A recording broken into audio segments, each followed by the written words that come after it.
अंकुर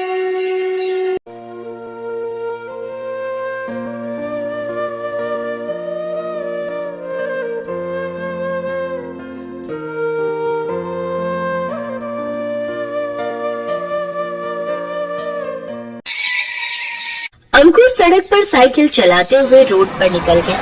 अचानक एक कार अंकुर से टकराई और अंकुर के माथे पर चोट लग गई। अंकुर जमीन पर लहूलुहान पड़ा था।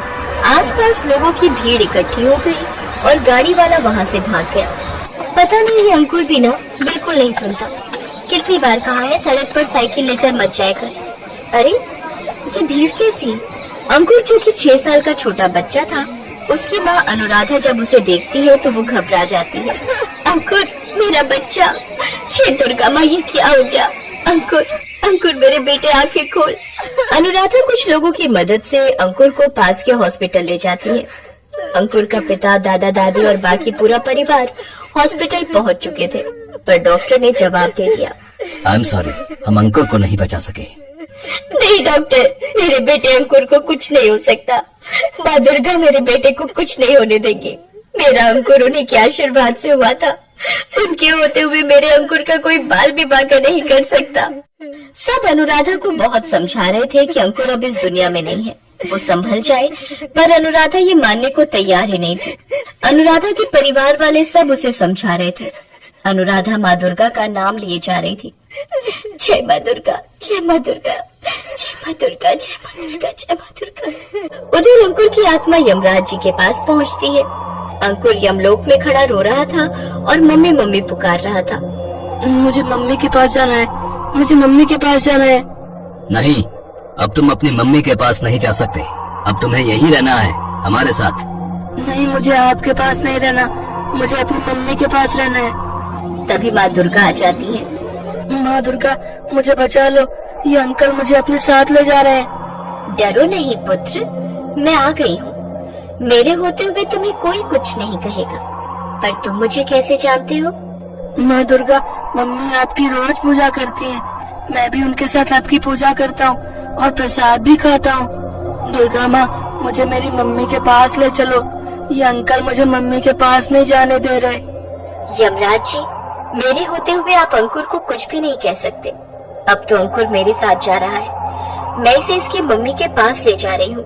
नहीं माता, अब अंकुर धरती पर वापस नहीं जा सकता। इसका धरती पर समय पूरा हो गया है। माँ दुर्गा, अंकल मुझे आपके साथ नहीं जाने देंगे। यमराज जी, आप मुझे मना कर रहे हैं, पर मैं तो अंकुर को यहाँ से लेकर ही जाऊंगी। दुर्गा माँ, यमराज जी आपका कहना नहीं मान रहे। मेरे पास एक रास्ता है। जब मैं मम्मी का कहना नहीं मानता हूँ तो मम्मी मेरी पिटाई करती है।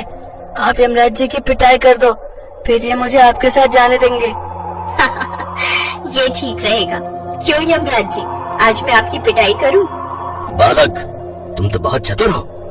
आज माँ दुर्गा से मेरी पिटाई लगवा रहे हो।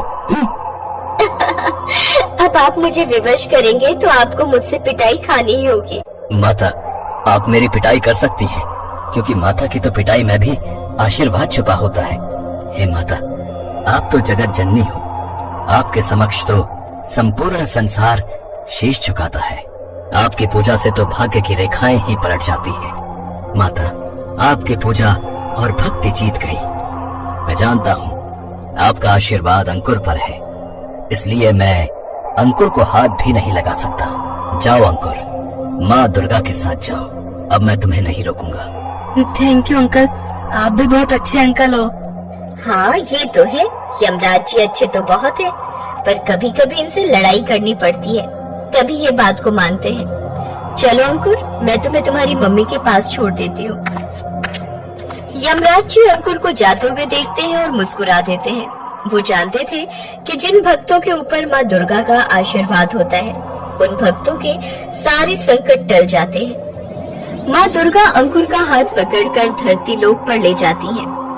जाओ अंकुर, तुम्हारे मम्मी पापा तुम्हारा इंतजार कर रहे हैं। आप मेरे साथ नहीं चलोगी दुर्गा माँ? मुझे ना बहुत जरूरी काम है, मैं फिर कभी आऊंगी। अच्छा अब अपनी आंखें बंद करो। जैसे ही अंकुर अपनी आंखें बंद करता है, उसके शरीर में प्राण वापस आ जाते हैं और अंकुर आंखें खोल देता है। सभी डॉक्टर हैरान थे कि ये कैसा चमत्कार हो गया।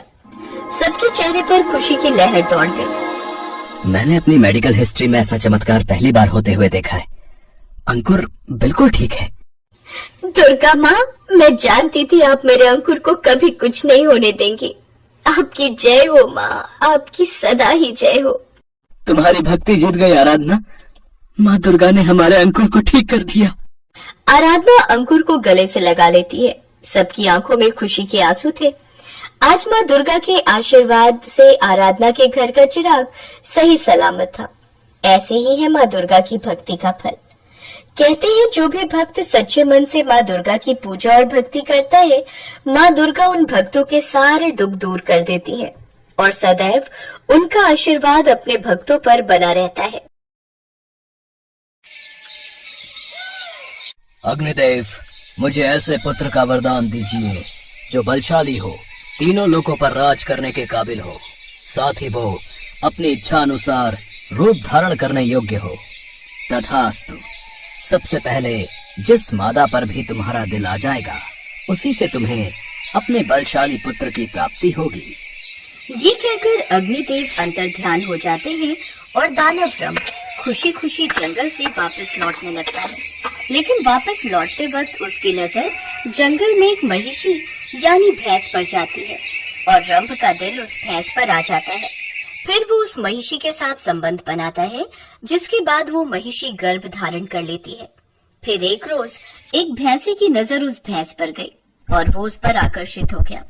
ये देखकर रंभ को क्रोध आया और उसने उस भैंसे पर आक्रमण कर दिया। लेकिन इतने में उस ताकतवर भैंसे ने भी रंभ को उठाकर पटक दिया। रंभ की वहीं पर मौत हो गई। उसी समय वहां से कुछ साधु गुजर रहे थे। उन्होंने ये सब देख उस महिषी की भैंसे से रक्षा की और उसे वहां से भगा दिया। फिर उन्होंने रंभ का दाह संस्कार किया। महिषी रंभ को अपना पति समान मान चुकी थी। उससे ये देखा नहीं गया और वो रंभ की जलती चिता में कूद गई। लेकिन तभी उसका प्रसव शुरू हो गया और उसने उसी जलती हुई चिता से एक बालक को जन्म दिया। वो बालक चिता से बाहर आकर गिरा। आगे चलकर उस बालक को दुनिया भैंसासुर और महिषासुर के नाम से जानने लगी। अपने पिता की भांति भैंसासुर भी वरदान प्राप्ति के लिए ब्रह्मा जी की तपस्या करने लगा। प्रणाम ब्रह्मदेव, आप तो अंतर्यामी हैं। आप तो भली भांति जानते होंगे हमें आपसे क्या वर चाहिए। अमर रहने के वरदान के अतिरिक्त तुम कोई भी वरदान मांग सकते हो। ठीक है, तो मैं आपसे अपने प्राणों की रक्षा हेतु वचन चाहता हूँ। आप मुझे वरदान दीजिए कि मेरी मृत्यु मानव, दानव या किसी भी घातक जानवर से ना हो। तुम नारी यथार्थ स्त्री का नाम लेना तो भूल गए। स्त्री उस कोमल नाजुक अबला और ककड़ी नारी से मुझे कोई भय नहीं ब्रह्मदेव। ठीक है, फिर मैं तुम्हें तुम्हारी इच्छा अनुसार वरदान देता हूँ। तथास्तु। वरदान देकर ब्रह्मदेव अंतर्धान हो गए। मैं अमर हो गया। वरदान पाकर महिषासुर अपने राज्य लौट आया और तीनों लोक पर विजय पाने की योजना बनाने लगा। पृथ्वी लोक के वासी तो मेरे लिए कीड़े मकोड़े के समान हैं। उन्हें तो मैं कभी भी मसल सकता हूँ। मुझे कुछ ऐसा करना होगा कि तीनों लोक में मेरी जय जयकार हो। महाराज, सृष्टि निर्माण का कार्य ब्रह्मदेव करते हैं और वरदान भी वही देते हैं। इसलिए मेरे अनुसार आप ब्रह्मदेव को ही बंदी बना लीजिए। हाँ महाराज, इससे सृष्टि आपके नियंत्रण में हो जाएगी। उधर ये बात पता चलते ही सभी देवगण में भय जग गया और सब विष्णु के पास सहायता के लिए चले गए। जिस स्त्री को उसने अबला और कमजोर समझा है, अब वही स्त्री उसकी मौत का कारण बनेगी। हम सभी देवता अपनी अपनी शक्ति से तेज उत्पन्न करेंगे, जिससे एक देवी प्रकट होंगी। फिर उन सब ने वैसा ही किया। उनके तेज से माँ दुर्गा उत्पन्न हुई। महिषासुर का अंत निश्चित होगा। धर्म की ही विजय होगी। आप सब निश्चिंत रहें। माँ दुर्गा शेर पर सवार होकर गुस्से से भरी हुई महिषासुर की नगरी पहुँच गई। उनके आने की खबर सेनापति ने महिषासुर को दी। महाराज, कोई सुंदरी आपसे मिलना चाहती है। सुंदरता सुनकर महिषासुर से रहा नहीं गया। देवी दुर्गा के समक्ष आ गया। उनकी सुंदरता देख महिषासुर ने कहा, देवी, तुम कितनी सुंदर हो।